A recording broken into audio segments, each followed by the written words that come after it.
Selamat datang kembali di diskusi mendalam kita. Hari ini kita mau menyelami sesuatu yang sering banget bekerja di balik layar pikiran kita. Kekuatan ekspektasi. Pernah sadar nggak gimana sebuah info awal tuh bisa ngubah total cara Anda ngerasain sesuatu? Sering banget ya itu terjadi? Iya kan? Coba deh bayangin skenario ini. Anda lagi nonton pertandingan football, penting banget. Tim kesayangan menang di detik-detik akhir. Gol. Anda yakin, wah sah ini. Tapi teman Anda, pendukung tim lawan, ngotot, itu keluar garis pemainnya. Haha, klasik itu. Klasik banget. Kalian nonton replay yang sama persis, sudutnya sama, tapi kok kesimpulannya bisa beda 180 derajat gitu ya. Nah, ini nih inti pembahasan kita hari ini. Betul. Ini banyak terinspirasi dari buku Predictably Irrational, ada bab khusus soal efek ekspektasi. Intinya tuh sederhana, tapi dampaknya luar biasa. Pikiran kita ini cenderung dapat apa yang diharapkan. Iya, Kita mau bedah bareng nih, gimana ekspektasi ini bukan cuma ngaruh ke opini, tapi beneran membentuk persepsi sensor kita, pengalaman kita secara keseluruhan. Gimana sih cara kerjanya?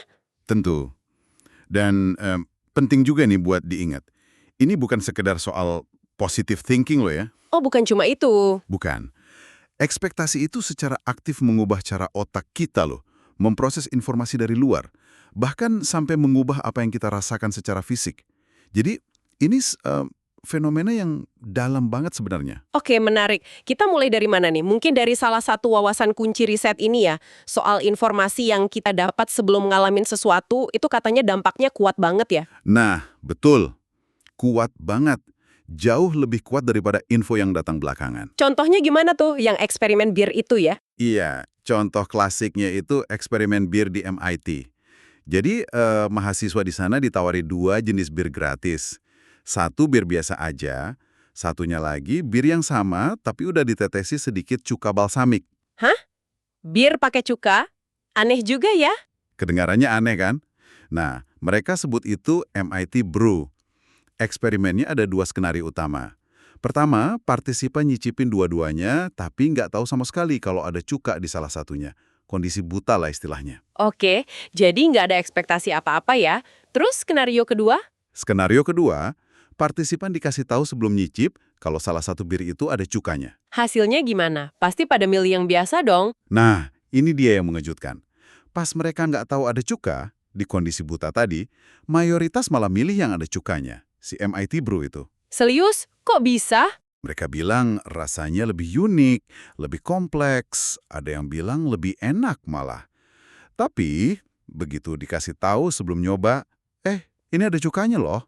Reaksinya gimana? Langsung berubah total. Mayoritas langsung, gimana ya, mengerutkan dahi gitu pas nyicip MIT Brew. Bilang rasanya aneh, nggak enak.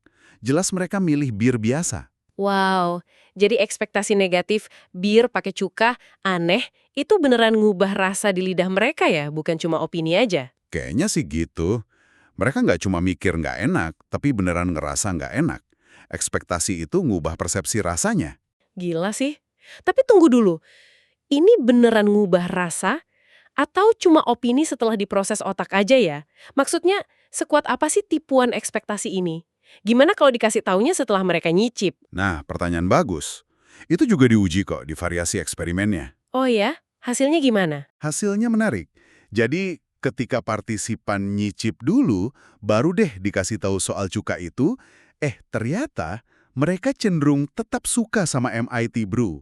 Mirip sama kelompok buta yang nggak tahu apa-apa. Oh, jadi gitu. Iya, ini nunjukin kalau ekspektasi atau pengetahuan yang datang sebelum kita mengalami sesuatu itu punya dampak paling kuat ke persepsi sensori kita. Jadi kalau udah terlanjur nyoba dan suka, Nah, info negatif yang datang belakangan itu dampaknya jauh lebih kecil. Pengalaman pertama yang positif itu kayaknya lebih nempel, lebih susah digoyahkan. masuk akal. Jadi kalau mau orang nikmatin sesuatu yang mungkin ada kekurangan tersembunyinya, mending biarin coba dulu aja ya, tanpa prasangka. Baru deh kasih tahu belakangan kalau perlu. Bisa dibilang gitu. Prinsip yang sama persis nih kelihatan juga di eksperimen lain soal kopi. Kopi, gimana tuh ceritanya? Jadi, kopi yang sama persis. Disajin pakai 2 cara beda. Satu pakai wadah styrofoam biasa aja, satunya lagi pakai wadah keramik yang kelihatan mewah gitu. Terus ditaruh di meja yang ada hiasan wadah bumbu kopi eksotis, kayak cengkeh, pala, kulit jeruk kering, padahal bumbunya nggak dimasukin ke kopinya loh ya. Oh, cuman buat suasana aja gitu. Buat bangun ekspektasi. Hasilnya, partisipan yang minum dari wadah mewah dengan suasana yang lebih premium itu menilai kopinya terasa lebih anak, lebih kaya rasa katanya. Padahal kopinya sama aja. Sama persis. Hmm. Jadi presentasi itu menciptakan ekspektasi yang lebih tinggi dan itu beneran mengubah persepsi rasa. Makanya kan kalau di restoran, deskripsi menu yang puitis gitu. Kayak filet salmon Norwegia panggang dengan asparagus muda dan saus lemon dill. Nah, itu dia. Itu terasa lebih menggoda kan? Dan mungkin bikin kita ngerasa lebih nikmat pas makan dibanding kalau cuma ditulis ikan salmon panggang. Ekspektasi yang dibangun sama kata-kata itu nambahin kenikmatan kita. Gila ya, kekuatan sugesti. Bukan, ekspektasi ya. Kalau udah bisa ngubah rasa bir sama kopi, seberapa dalam sih pengaruhnya ini? Apa cuma di level sugesti aja? Atau beneran ngubah cara kerja otak? Saya pernah dengar ada studi soal Coke versus Pepsi itu ya, pakai fMRI katanya. Betul. Studi oleh McLauer dan rekan-rekannya itu benar-benar membuka mata banget. Jadi waktu partisipan nyicip Coke dan Pepsi tanpa tahu mereknya, blind test gitu, Iya ya. aktivitas di area otak yang terkait langsung sama rasa enak, sensasi menyenangkan, kita sebut aja pusat kesenangan dasar, itu ternyata mirip-mirip aja responsnya buat kedua minuman. Nggak ada preferensi yang jelas di level sensorik murninya. Oke, jadi murni soal rasa nggak beda jauh ya di otak. Terus? Nah, tapi begitu merek minumannya diungkap, ini Coke, ini Pepsi, wih, situasinya berubah total. Gimana berubahnya?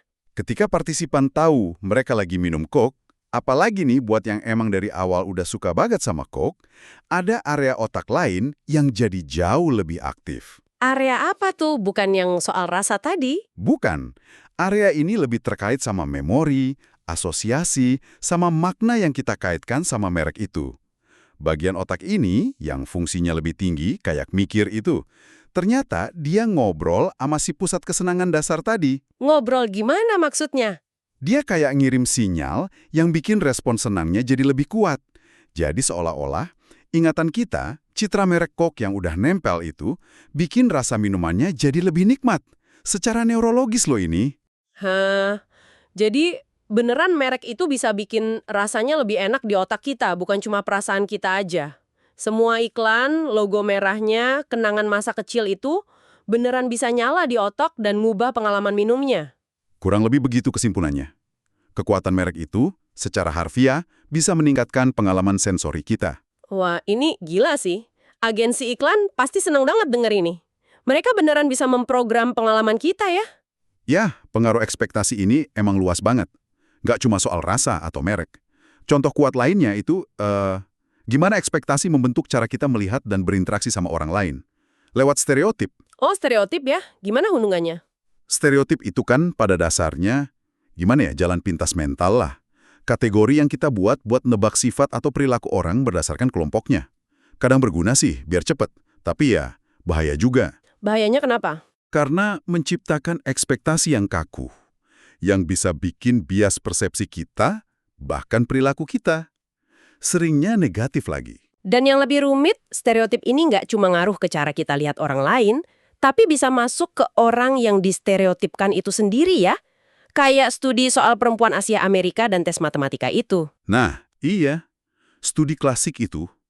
Di situ kan ada dua stereotip yang tabrakan ya. Satu, orang Asia itu jago matematika. Dua, stereotip gender kalau perempuan itu kurang jago matematika. Terus gimana hasilnya? Studi oleh Shih, Pitinsky, dan Ambadi ini hasilnya signifikan banget. Mereka bagi partisipan perempuan Asia Amerika jadi beberapa kelompok. Sebelum ngerjain tes matematika yang susah nih, satu kelompok diingetin soal identitas gender mereka sebagai perempuan. Jadi stereotip negatif soal matematika yang aktif. Oke, terus kelompok lain? Kelompok lain diingetin soal identitas etnis mereka sebagai Asia Amerika. Stereotip positif soal matematika yang aktif. Hasilnya, kelompok yang diingetin kalau mereka perempuan itu skornya jauh lebih jelek dibanding kelompok kontrol. Wah, Sebaliknya, kelompok yang diingetin kalau mereka Asia Amerika, skornya malah lebih bagus. Jadi ekspektasi yang diaktifkan soal diri mereka sendiri itu positif atau negatif, beneran ngubah kemampuan kognitif mereka saat itu juga. Itu gila sih dampaknya. Ekspektasi dari luar bisa ngubah performa internal kita.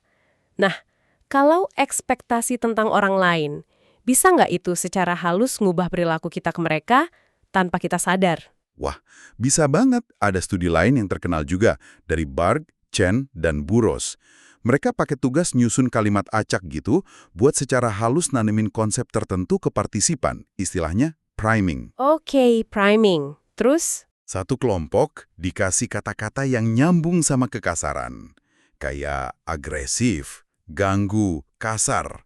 Kelompok lain dikasih kata-kata sopan, hormat, sabar, sopan. Nah, setelah itu, partisipan diminta nemuin peneliti di ruangan lain, tapi pas sampai sana, penelitinya lagi asik ngobrol, kayak cuek gitu. Dites kesabarannya ya? Iya, pertanyaannya, berapa lama mereka nunggu sebelum nyela? Hasilnya, partisipan yang sebelumnya di-priming pakai kata-kata kasar, cenderung nyela jauh lebih cepat dibanding yang di-priming pakai kata sopan. Wow. Jadi konsep yang ditanam sekilas itu ngaruh ke perilaku ya? Iya. Ekspektasi tentang gimana interaksi sosial seharusnya jalan, yang dibentuk secara halus beberapa menit sebelumnya, ternyata bisa ngarahin perilaku mereka. Kalau gitu, kita balik lagi deh ke contoh awal tadi, yang fans football. Kalau ekspektasi aja bisa sebegitu gampangnya bikin bias penilaian kita soal gol sah atau enggak, bayangin potensinya di konflik yang lebih gede, yang syarat emosi, antar negara, kelompok politik, etnis. Nah, itu dia. Ini bisa jadi bahan bakar utama kesalahpahaman dan eskalasi konflik yang bahaya banget ya. Kita lihat kejadian yang sama, tapi kacamata ekspektasi kita bikin interpretasinya beda total. Ini emang sisi gelapnya ya, dari kekuatan ekspektasi ini. Tapi bukan berarti nggak ada harapan juga sih. Oh iya, gimana tuh? Eksperimen bir tadi sebenarnya ngasih petunjuk. Ingat nggak pas partisipan nggak tahu ada cuka yang kondisi buta itu? Ya, mereka bisa nilai lebih objektif ya, berdasarkan rasa aslinya. Betul. Ini nunjukin kalau dalam situasi konflik atau beda pendapat, mungkin ada gunanya kita coba bisahin dulu faktanya dari siapa yang lakuin atau dari kelompok mana asalnya. Fokus ke detail kejadiannya dulu aja sebelum label dan ekspektasi kita ikut campur. Mencoba objektif ya. Susah sih tapi kayaknya. Memang nggak gampang, tapi mungkin langkah paling dasarnya ya kesadaran diri dulu.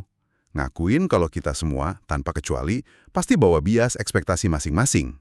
Kita itu, gimana ya, kayak terperangkap gitu loh di sudut pandang kita sendiri, yang dibentuk sama pengalaman dan harapan kita. Sadar kalau kita punya bias ya? Iya, kalau kita bisa beneran sadar soal keterbatasan ini, mungkin kita bisa lebih rendah hati, lebih terbuka buat nerima kalau kadang kita butuh pihak ketiga, yang netral, buat nengahin atau bikin aturan main.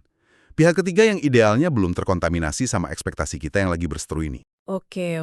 Pembicaraan soal ekspektasi ini rasanya kok belum lengkap ya kalau nggak nyentuh contoh paling pamungkasnya, efek placebo. Nah, bener banget. Placebo. Fenomena di mana sesuatu yang isinya kosong secara obat-obatan kayak pil gula gitu, tapi bisa ngasih efek nyembuhin yang nyata. Cuma karena kita percaya atau berharap itu bakal bekerja. Nama placebo sendiri kan artinya saya akan menyenangkan ya. Betul. Ada dua mekanisme utama sih di balik placebo ini. Pertama, yaitu tadi, keyakinan. Kepercayaan kita sama obatnya, prosedurnya, atau bahkan sama dokter atau terapisnya. Perhatian, empati, keyakinan dari tenaga medis aja tuh udah bisa micu mekanisme penyembuhan internal di tubuh kita. Jadi sugesti dari dokternya ngaruh ya? Ngaruh banget. Terus yang kedua, itu pembelajaran terkondisi atau conditioning. Mirip anjing Pavlov itu loh. Yang denger bel langsung iler. Iya, tubuh kita tuh belajar dari pengalaman. Kalau minum obat X, biasanya sakitnya hilang. Nah, lain kali pas dikasih sesuatu yang mirip obat X, walaupun itu cuma placebo, tubuh kita bisa secara otomatis siap-siap ngeredain sakit. Caranya? Dengan ngeluarin zat kimia alami kayak endorfin. Bahkan sebelum obat itu beneran punya efek kimia. Wah, canggih juga ya badan kita. Ada studi yang nunjukin ini banget nggak? Soal kekuatan ekspektasi dalam penyembuhan? Ada banget. Studi Dr. Mosley soal operasi lutut untuk osteoartritis itu terkenal banget. Gimana tuh studinya? Jadi ada pasien yang dapat operasi artroskopi standar, tapi ada kelompok lain yang cuma dapat operasi palsu, fake surgery. Palsu gimana? Cuma dibikin sayatan kecil di kulit seolah-olah dioperasi, tapi dalamnya nggak diapa-apain sama sekali. Hasilnya, pasien yang dapat operasi palsu itu ngelaporin perbaikan rasa sakit dan fungsi jalannya sama signifikannya loh sama yang dapat operasi beneran. Serius? Cuma di bedah kulitnya aja efeknya sama? Sama signifikannya. Ekspektasi bakal dioperasi dan sembuh itu ternyata bisa memicu perbaikan fisik yang nyata. Benar-benar nunjukin kekuatan pikiran atas materi ya. Luar biasa sih ini. Terus ini jadi mikir, apa faktor luar kayak harga gitu bisa ngaruh ke efek placebo? Maksudnya, obat yang kita anggap mahal, apa rasanya jadi lebih manjur gitu, walaupun isinya sama aja sama yang murah? Nah, itu pertanyaan menarik. Dan jawabannya Iya, gimana? ternyata iya. Ada eksperimen cerdik pakai pereda nyeri fiktif, namanya Veladon RX. Veladon RX, oke. Partisipan awalnya diukur ambang sakitnya pakai kejutan listrik ringan gitu. Terus semua dikasih pil Veladone, yang sebenarnya isinya cuma placebo, vitamin C doang. Tapi separuh partisipan dikasih tahu harga pilnya $2,5 per butir. Mahal kan? Oke, mahal. Terus separuh lagi, Separuh lagi dikasih tahu harganya cuma 10 sen. Murah banget. terus diukur lagi rasa sakitnya. Betul, dikasih kejutan listrik lagi. Hasilnya jelas banget dan konsisten. Partisipan yang percaya mereka minum obat mahal $2,5 itu ngelaporin penurunan rasa sakit yang jauh lebih signifikan dibanding kelompok yang percaya minum obat murah 10 sen. Padahal pilnya sama persis, isinya vitamin C. Sama persis, nggak ada efek pereda nyeri sama sekali secara kimia. Jadi, ekspektasi yang dipicu sama label harga itu kelihatannya secara langsung ngaruh ke persepsi fisiologis kita soal nyeri. Gila ya, harga bisa mengubah rasa sakit. Hal serupa juga katanya ditemuin di eksperimen minuman energi Sobe, itu ya. Iya benar. Jadi waktu minuman Sobe itu dijual dengan harga diskon gede-gedean, partisipan nggak cuma bilang mereka ngerasa kurang berenergi, ini kan subjektif ya. Iya, perasaan aja. Tapi, performa objektif mereka pas ngerjain teka-teki anagram itu juga lebih jelek dibanding waktu minuman yang sama, persis, dijual dengan harga normal. Seolah-olah harga murah itu bikin ekspektasi kualitas rendah. Yang terus jadi efek fisik yang lebih lemah gitu. Kurang lebih gitu. Harga murah sama dengan ekspektasi rendah, sama dengan efek kurang mantap. Terus ada lagi nggak yang menarik dari studi Sobe itu? Ada. Yang lebih menarik lagi, waktu partisipan dikasih tahu soal diskonnya itu setelah mereka minum dan ngerasain efeknya, perbedaan performa di anagram tadi hilang. Oh, jadi kalau udah terlanjur minum baru tahu harganya murah, nggak ngaruh lagi? Iya, ini nunjukin betapa cepet dan seringkali nggak sadarnya reaksi kita sama harga. Kita tuh kayak otomatis aja gitu, ngasosiasiin harga rendah sama kualitas atau efek yang lebih rendah.